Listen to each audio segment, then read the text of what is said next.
Hey everyone, welcome back to MSTR Daily. My name is Matt, and in this video, we have the CEO of CryptoQuant saying that MSTR is not a bubble and shows a graph as to why. Then we have an update on the different states that are proposing legislation for a strategic Bitcoin reserve, and we're also going to talk about the rumor of a nation that has surpassed the United States Bitcoin holdings. And then finally, to round out the video, we're going to evaluate the Bitcoin stance of Trump's new crypto czar, David Sachs. So right before that, if you want to see my options trading portfolio for MicroStrategy in Bitcoin, then check out MSTR Pro. You get access to my MSTR Google Sheet tracker along with my weekly trading and market update videos. We only cover Bitcoin and MSTR stock and options, so if you want to check that out, the link is in the description below. Okay, for our first story, we have a tweet from CryptoQuant CEO saying that MicroStrategy only goes bankrupt if an asteroid hits Earth. Now, obviously, this is hyperbole, but he's saying that a black swan event is the only threat to MicroStrategy's solvency. He outlines that for 15 years, Bitcoin has never dropped below the cost basis of long-term whales, which currently stands at $30,000. Now, what he does get wrong here in this post is that the liquidation price for MSTR is $16,000 based on the $7 billion of convertible debt that they are carrying. And Ben Workman cleared this up in the reply saying this: "It's important to note there is no actual liquidation price. That is simply the price at which they could sell their Bitcoin and make all bondholders whole using cash. I know it's a picky point to make, but I think everyone needs to be aware that there is no liquidation or margin call triggers here." And Ben is right. There is no Bitcoin attached to the convertible bonds. They are redeemable for shares if the stock is above the strike price or for the principal cash that was initially invested. Now, if the Bitcoin price did plummet, nothing would happen. The important point is that Bitcoin would need to stay down at very low levels for a multi-year period for there to be an extensive problem. That is why the management team has spread out the maturity date for these notes over a 7-year horizon. This is basic risk management, and you could even argue that they are being too cautious with this strategy. The current debt to Bitcoin ratio is below 20%, which gives them room to borrow even more money. Now, Kai also tweeted this last week: "MSTR is not a bubble. Their Bitcoin holdings premium has dropped from 240% to 99% in 4 weeks as they continue accumulating Bitcoin. If they balance the net asset value and Bitcoin premiums while buying, both MSTR and Bitcoin prices can increase steadily without issue." And I thought this was a really interesting take. I think the market indicated that a 240% premium was just too high at the moment at the end of November, and over the last 4 weeks, the premium has plummeted and come more in line with the historical average, and it's even dropped lower than the mean here in 2024. They are continuing to increase shareholder value, and I expect 2025 to be an electric year for Bitcoin and MicroStrategy. Okay, speaking of Saylor increasing shareholder value, there has been a lot of complaining on X over the last few weeks for how fast Saylor has been issuing equity to buy Bitcoin. Now, my initial response is that Saylor is literally front-running the US and other sovereign nation states with unlimited capital. And also, Saylor issuing equity is not the only reason why the premium has collapsed. This stock is in the top 5 for volume out of the entire stock market. There are a lot of things going on, and boiling it down to issuing a few $100 million worth of equity a day is just not a sufficient answer. In fact, they were issuing a lot of equity at the end of November when MSTR briefly eclipsed $540 per share. So I believe that the dust is settling and that there has been a natural reset and consolidation before MicroStrategy starts its next move higher. And Saylor is continuing to build trust in the public markets. He is doing what he said he is going to do: issue equity and issue securities to buy Bitcoin. And another thing he is doing to build trust is by allowing his voting rights to fall below the controlling share of 50%. Watch this clip.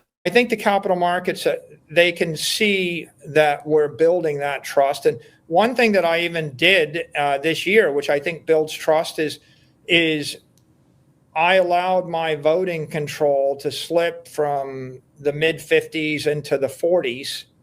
And the message really is the company is being run for the benefit of, in partnership with, the common stock shareholders.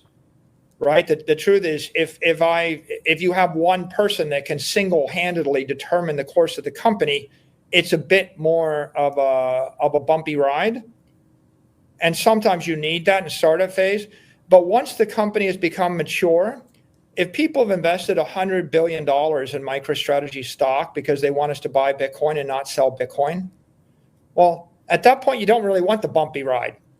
Right? You don't want the founder that says, "I've decided to buy Disney Corp and I've decided to buy, like a billion acres of real estate." You don't want that. You actually want 100% Bitcoin strategy And the way the company is structured right now, that's what it does. Now, by bumpy ride, I don't think Saylor meant low volatility. That is literally their product, so they are incentivized to maximize the vol. What he is outlining here is that as a business leader, he doesn't want to get distracted by too many things at once and become unfocused. Saylor has clearly communicated the strategy, and he is now executing that strategy. I know everyone wants to talk about the Strategic Bitcoin Reserve, the SBR, but I wanted to briefly share that more states are popping up with new proposed legislation to make this a reality. Texas and Ohio now both have legislation to add Bitcoin to state balance sheets, which is something I did not expect to see this year. And we also know that Pennsylvania and Florida are already seeking to do the same thing. But speaking about the SBR at the national level, Matthew Pines posted this on X. If you are against the SBR, you prefer UAE, Qatar, Saudi, Oman, Bahrain, China, and Russia to have more Bitcoin than the US. That's fine, but accept that this opposition equates to a desire that we lag monarchies and authoritarian rivals in holding Bitcoin as a national asset. Then Jeff Park pointed out that the US already had the most Bitcoin out of any sovereign, and Matt replied with this: not true anymore, but this isn't public knowledge. And who knows if that's real, but I have heard rumors that the Emiratis have accumulated over 300,000 Bitcoin and aren't announcing anything because they are still accumulating more. Again, this is just hearsay, but we know that Trump loves to win and he isn't going to let another sovereign beat him. Okay, for our last story of the day, we have Trump's new crypto and AI czar David Sachs. He is a SaaS venture capitalist and everybody's favorite All-In podcast member. And yesterday, Cynthia Loomis posted a few photos from their meeting as they were discussing a crypto regulation framework, and what I thought was even more bullish was their talks about getting this Bitcoin Act through Congress, which is what a real United States SBR would need. And Loomis is doing such a great job on Capitol Hill and is building a counter anti-crypto army, and she is gathering numbers to get this bill through Congress to get the US to 1 million Bitcoin, which is just insane. I can't believe this is real and potentially happening. Now, Sachs is very bright and pro-business and pro-freedom, and I think that he's going to be a great ally to Loomis within the Trump administration to help get this important bill through Congress. This is a clip of Sachs's own background with Bitcoin and the transformation that he thinks it can bring to the world, especially when looking at the US debt situation and currency debasement. This interview was back in 2020 or 2021 when Pomp was putting on the Best Business Show, and it's obvious that Sachs has a solid understanding of the fiscal problem within the United States and is positioning to help fix that problem by bolstering the asset base of the nation with Bitcoin. What are your views on Bitcoin, and how do you think of that asset given kind of the macro backdrop?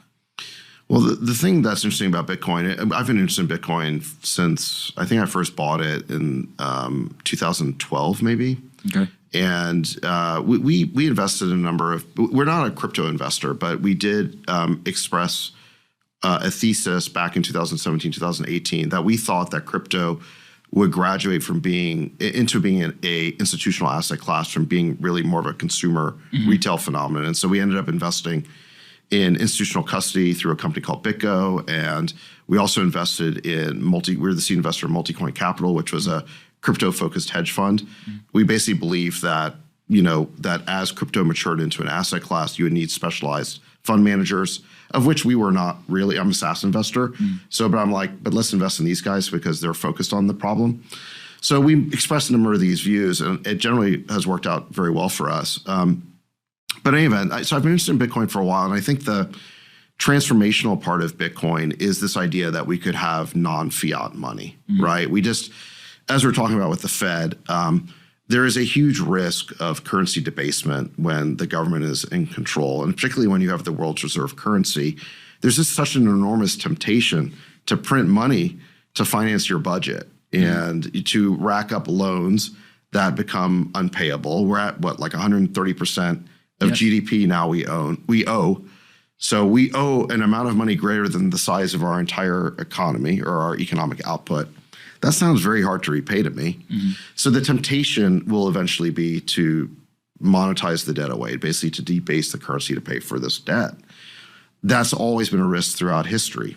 And now what Bitcoin offers is a different kind of currency where it's not backed by a government, it's backed by math. It's backed by encryption. And so you don't have to trust the government that there will only be 21 million Bitcoin. It's in the code.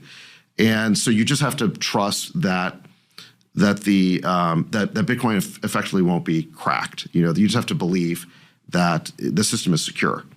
And I think a lot of people might over time gradually think that's a better form of money. We are going so much higher. And with that, if you enjoyed the video, consider hitting the like button and check out MSTR Pro in the description below. Thanks for watching, and I'll see you in the next video.